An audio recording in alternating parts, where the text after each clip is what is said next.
निशुल्क आहा शिविर, निशुल्क आहा शिविर, निशुल्क आहा शिविर।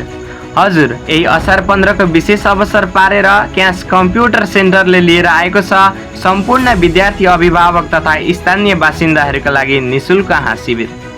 हामी आफ्नो भविष्यको चिन्ता गर्छौँ, परिवारको खुसीको चिन्ता गर्छौँ, तर त्यो सुन्दर भविष्य र प्रियजनहरूको मुस्कान देखाउने आँखाको ख्याल भने कहिलेकाहीँ गर्न बिर्सन्छौँ। त्यसैले आँखाको नियमित जाँच गरौँ, स्वस्थ दृष्टि बनाऊ भन्ने मूल नाराका साथ आयोजना हुन लागेको यस निशुल्क आँखा शिविरमा सहभागी भई आफ्नो आँखाको स्वास्थ्य परीक्षण गराउनुहोस्।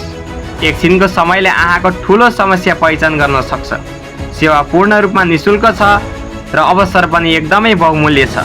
तसर्थ यस असार 15 मा आफ्ना परिवार, साथीभाइ र छरछिमेकसँगै क्यास कम्प्युटर सेन्टरमा आउनुहोस्, आँखाको जाँच गराउनुहोस् र स्वस्थ दृष्टिसँग उज्यालो भविष्यतर्फ अघि बढ्नुहोस्। नबिर्सनुहोस्, फेरि एकचोटि याद गर्नुहोस् है, यही आउँदो असार 15 गते सोमबार बिहान 10 बजेदेखि बेलुका 3 बजेसम्म तपाईँ हामी सबै क्यास कम्प्युटर सेन्टरमा अवश्य भेट्नेछौँ। तपाईँको एक कदम स्वास्थ्यतर्फ, हाम्रो एक प्रयास सेवातर्फ। क्यास कम्प्युटर त्रिनपा 11 बीपी चोक, गाईघाट, उदयपुर। शिक्षासँगै सामाजिक सेवामा पनि समर्पित।